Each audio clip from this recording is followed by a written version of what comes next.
അസ്സലാമു അലൈക്കും വറഹ്മത്തുള്ളാഹി. അൽഹംദുലില്ലാഹി വകഫാ വസ്സലാമുൻ അലാ ഇബാദിഹില്ലദീന ഇസ്തഫാ നഹ്മദുഹു വനുസല്ലിമു അലാ റസൂലിഹിൽ കരീം അമ്മാ ബഅദ്. ബഹുമാന്യരായ ഉലമാക്കളെ, ഉമറാക്കളെ, പ്രിയപ്പെട്ട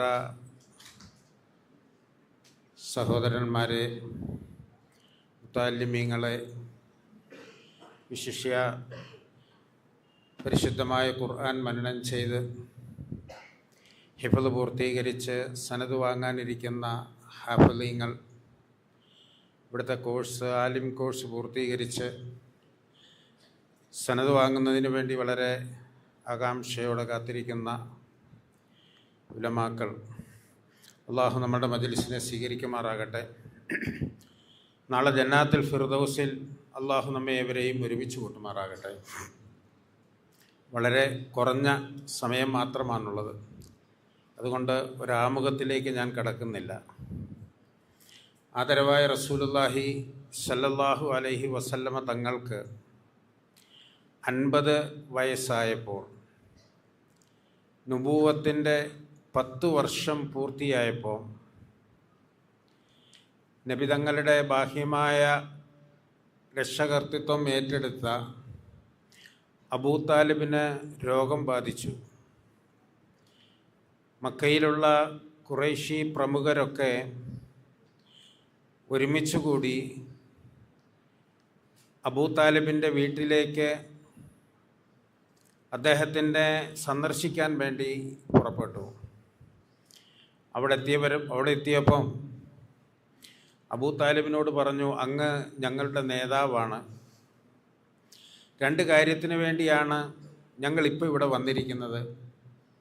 അങ്ങ് രോഗബാധിതനായി, രോഗത്തെക്കുറിച്ച് അന്വേഷിക്കാനും ആശ്വസിപ്പിക്കുവാനുമാണ് ഒന്നാമത്തെ ഞങ്ങളുടെ ലക്ഷ്യം. രണ്ടാമത്, നിങ്ങളുടെ സഹോദരൻ്റെ പുത്രൻ മുഹമ്മദ് സല്ലല്ലാഹു അലൈഹി വസല്ലം, അദ്ദേഹത്തിൻ്റെ സംരക്ഷണം ഇപ്പോഴും നിങ്ങളുടെ ഉത്തരവാദിത്വത്തിലാണല്ലോ. അതുകൊണ്ട് അദ്ദേഹത്തെ ഞങ്ങൾക്ക് വിട്ടുതരണം, നിങ്ങൾ രോഗിയാണ്. അബൂ താലിബ് ചോദിച്ചു, എന്തിനാണത്? അപ്പോൾ അവർ പറഞ്ഞു,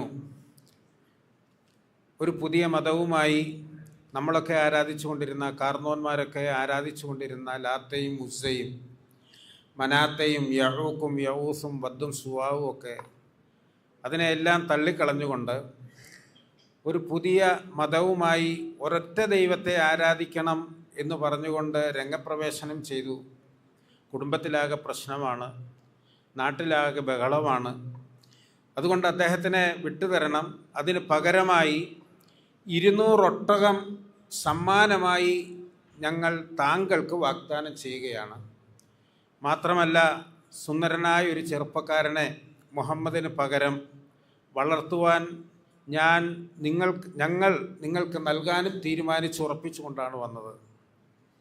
അബൂ താലിബ് പൊട്ടിത്തെറിച്ചു. എൻ്റെ പിതാവ് അബ്ദുൽ മുത്തലിബ് മരണവേളയിൽ മുഹമ്മദിന് 8 വയസ്സുള്ളപ്പോൾ എൻ്റെ കൈകളിൽ പിടിച്ചേൽപ്പിച്ചു, മോനെ അബൂ താലിബ്, നീ മരിക്കുന്നത് വരെ എൻ്റെ മോൻ മുഹമ്മദിനെ നീ ദുഃഖിപ്പിക്കരുത്, നീ വളർത്തണം, നീ സംരക്ഷിക്കണം.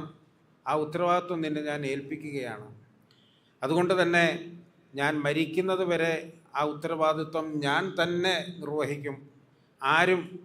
ആര് എന്തൊക്കെ പറഞ്ഞാലും.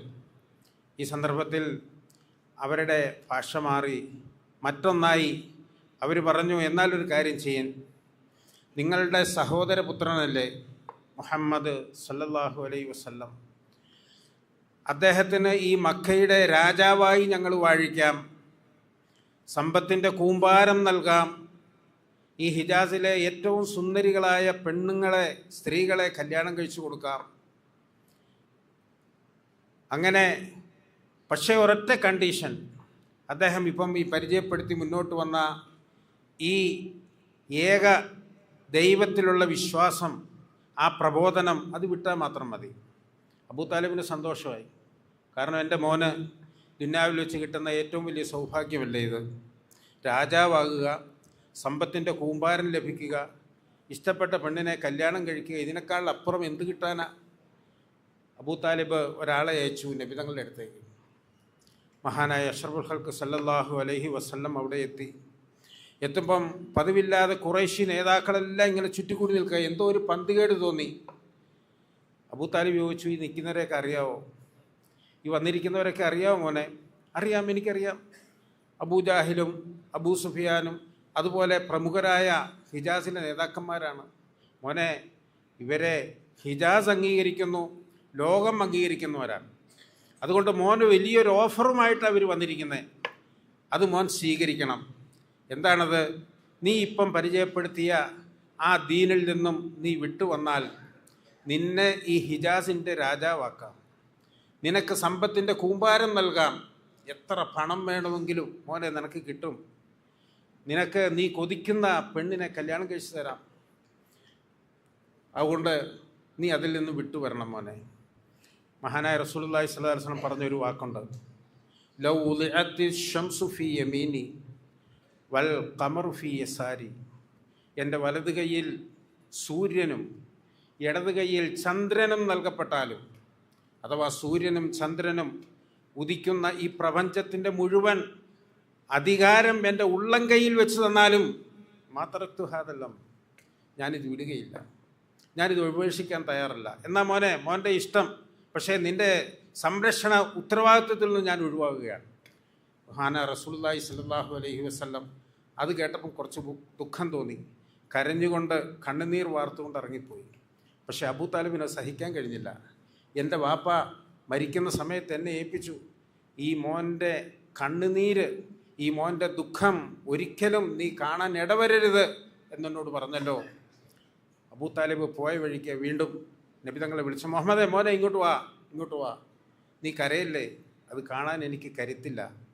എൻ്റെ വാപ്പയുടെ വസീയത്താണ് അബ്ദുൽ മുത്തലിബിൻ്റെ. അതുകൊണ്ട് മോനെ ഞാൻ സ്വാതന്ത്ര്യമായിട്ട് വിട്ടിരിക്കുന്നു, ഞാൻ മരിക്കുന്നത് വരെ നിൻ്റെ ഉത്തരവാദിത്വം ഞാൻ ഏറ്റെടുക്കുന്നു മോനെ. പ്രിയപ്പെട്ടവരെ, ഞാൻ ഈ ചെറിയ സംഭവം നിങ്ങൾക്കൊക്കെ അറിയാം, എങ്കിലും ഞാനിത് പറഞ്ഞത്, ഇന്ന് ലോകത്ത് എന്തെങ്കിലും സമ്പത്തിൻ്റെയോ നക്കാപ്പിച്ചയുടെയോ ഒക്കെ പേരിൽ ആദർശം പണയം വെച്ചുകൊണ്ട് അതിൻ്റെ പിന്നാലെ പാഞ്ഞുകൊണ്ടിരിക്കുന്ന ഒരു സന്ദർഭമാണ് ഇന്നത്തെ സാഹചര്യം. അപ്പോൾ ഇങ്ങനെയുള്ള ഈ സാഹചര്യത്തിൽ ആദരവായ നബി തങ്ങൾ നമുക്ക് പഠിപ്പിച്ചു, ലോകം തന്നെ നിങ്ങൾക്ക് തരാമെന്ന് പറഞ്ഞാലും ആദർശം ആരുടെ മുമ്പിൽ നിങ്ങൾ പണയം വെക്കല്ലേ, ആദർശത്തിൽ ഉറച്ചു നിൽക്കണം. വളരെ കുറഞ്ഞ സമയത്തിന് വേണ്ടി അള്ളാഹു നമ്മളെ ഇങ്ങോട്ട് നിയോഗിച്ചു. ഈ സമയം നമ്മളെങ്ങനെ പാഴാക്കുന്നത്? ഓരോ മിനിറ്റും വിലയുള്ളതാണ്.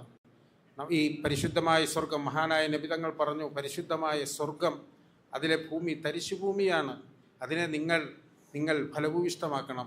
ലോകത്തിൻ്റെ ചക്രവർത്തിയായ സുലൈമാൻ നബി അലൈഹിസ്സലാം, ഞാൻ നിർത്തുകയാണ്, ബഹുമാനപ്പെട്ട ഇല്യാസ് മൗലവിയുടെ ഇടപെടൽ ഉണ്ടാകുമെന്ന് എനിക്കറിയാം, പെട്ടെന്ന് നിർത്തുകയാണ്. ലോകത്തിൻ്റെ ചക്രവർത്തിയായ സുലൈമാൻ നബി അലൈഹിസ്സലാം കാറ്റിൻ്റെ വേഗതയനുസരിച്ച് സഞ്ചരിക്കുന്ന പരവതാനിയിൽ കയറി ഇരുന്ന് ഇങ്ങനെ അന്തരീക്ഷത്തിലൂടെ യാത്ര ചെയ്യുമ്പം ഒരു പാവപ്പെട്ട കർഷകൻ, ഒരു സാധുവായ മനുഷ്യൻ, ഒരു കൃഷിക്കാരൻ, അദ്ദേഹം ഈ സംഭവം കണ്ടു.